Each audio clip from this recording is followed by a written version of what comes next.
Hi, I'm Megan Hoff, the owner of Itsy Bitsy Images and Gathering Light Photography, and the mother of two. And I'm excited to share with you today 5 steps to getting better photos of your children. Step number 1 to getting better photos of your children is to get in close. Get in close and get all the details that make them so cute and unique. When they're babies, it may be close-ups of their eyes and little hands and feet. As they get bigger, it may be skinned knees and chipped nail polish or, smudges on their cheeks. Whatever it is, when you get in closer, you're getting those little details that you know and love so well about your children, but that change really fast. You're going to fill up the whole frame of the picture with these details, and it's not only going to be a really special photograph to you, but artistically much more interesting. Step number 2, and this is a big step. This is step number 2 to taking beautiful photos of your own children.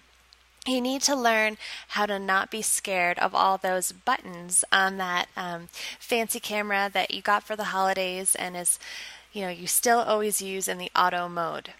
Basically, there's 2 things that you need to learn. You need to learn about the aperture and the shutter speed. So don't run away right now. I'm not going to give you a college course on these, but basically the aperture is the also called the f-stop, and that's the numbers that you see that may go from 22 to on some cameras 1.4. And this is how wide your lens is open and really how much is in focus in the picture. How deep is the focus in your picture. So if you look at this photograph up on the screen, you see that the orange in the front is in focus, but the rest of the picture, what's farther back in the picture, deeper into the picture, is out of focus. So in this case, I have an aperture of 1.4. So that is the least amount that's going to be in focus in the picture. When I use a higher numbered aperture, more will be in focus in the picture. So things in the front of the picture will be in focus and things farther away in the background will be in focus. So if you want a nice portrait shot where just the person in the front is in focus and everything behind them is more blurry, like this picture here, you see this little girl's face and eyes are very crisp and sharp and in focus, but the trees outside in the background are very very soft and out of focus. In this case, again, I'm using a small numbered f-stop and making for that look of this picture. On the other hand, if you're taking maybe a scenery shot and you want the subjects in the front to be in focus and the mountains in the background to also be in focus, then you're going to use a really high number f-stop or aperture, like an f16 or f22. So that is a good place to start. It also controls how much light is being let into your camera. So when you're using those higher numbered f-stops, less light is coming in, and when you're using those smaller numbered f-stops, more light is coming in. So that's going to affect your picture as well. But if most people seem to want to know how you get those those really nice portraits where just the subject, just your child is in focus and the background is out of focus. And for that, you want a low numbered f-stop. Okay, on the other side of those scary buttons that people don't want to use are the shutter speed. And these are often shown as fractions on your camera, which makes them all the more frightening, right? But basically, it's just what fraction of a second is the shutter speed clicking at. So when you are shooting something that's moving very fast, like a toddler or a sports game, you most likely are going to want a pretty fast shutter speed so that you can capture that action and really get it sharp. If you want to show that the thing that you're shooting is moving and that you want that blur of the motion, then you might choose a slower shutter speed.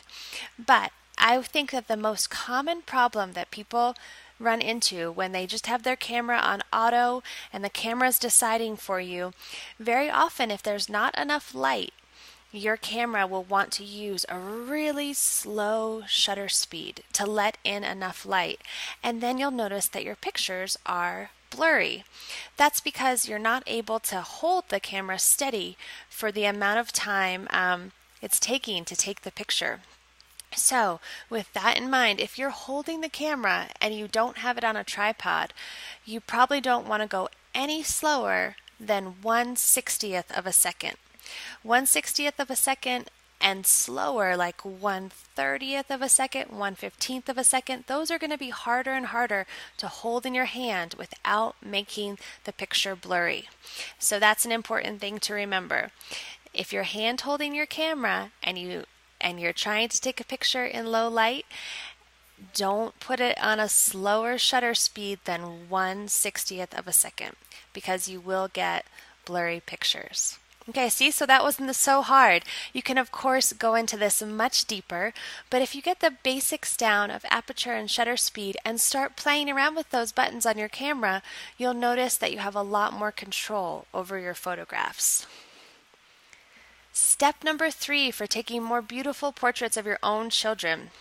And this one may surprise you, but use your flash in bright sunshine. Really. This is going to make a big difference in your outdoor shots. If you look at the photograph on the screen right now, it was taken in the middle of the day, in a bright sunny day. I live in Colorado. We get tons of sunshine, and I used a really strong flash in this picture. That's because when you take people outside in the bright sunshine, let's say your kids are playing in the sandbox, if you have bright sun overhead, they get those big shadows on their face. And the picture just doesn't capture their sweet faces. When you put the flash on, it kind of fills in that those shadows that the sun overhead is creating and makes the picture look better.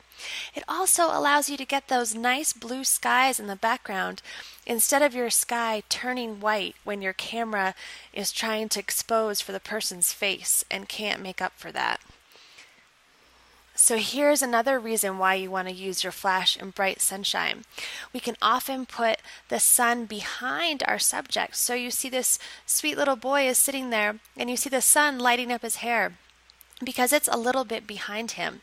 I turned my flash on and was able to still expose his face correctly. Otherwise, if you have the sun behind someone, their face will be completely dark. So use your flash in bright sunshine, make your camera, leave it on, and you'll see a big difference in the beauty of your outside play pictures of your children. And here's the opposite of that. Step number 4 for getting more beautiful pictures of your children. Use window light inside instead of flash. And I say when possible. I'll talk about what I mean by that. But window light is the light that's coming in softly through your windows. This is nice diffused light. If you look at this picture, you see the mother holding her babies, and you can see the light is coming from the right-hand side of the picture through the window.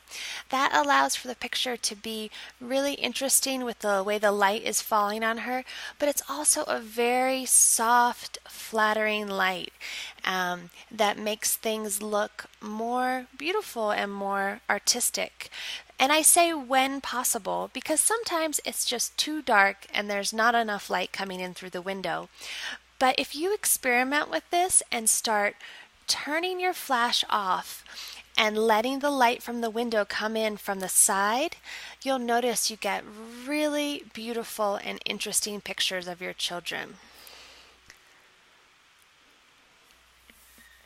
Step number 5, taking more beautiful pictures of your own children. And this is my favorite. I want you to create a themed project, something that you're going to take pictures of for a whole month, the same theme. For example, I started taking one picture every day of my children while they were eating breakfast. And every day for a month, I took one photograph of this. And while you have just one subject and one theme to focus on, you have to get more creative. You have to practice different angles, getting down low, getting up high, using different apertures so different things are in focus.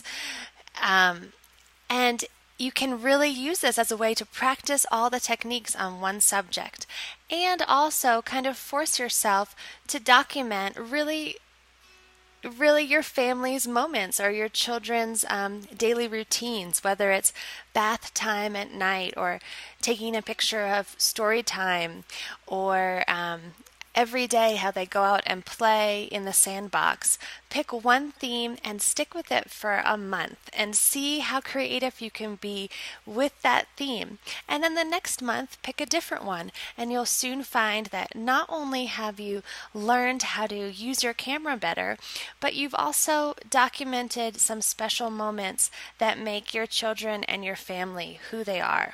And that's what this is really all about, preserving the memories of these fleeting moments in our children's lives. Finally, my final last tip, keep your camera at hand because you never know what you might find. So bring it with you, leave it in a place where you can easily get to it, and have fun with taking pictures of your family. So that's all for 5 steps to taking better photos of your children.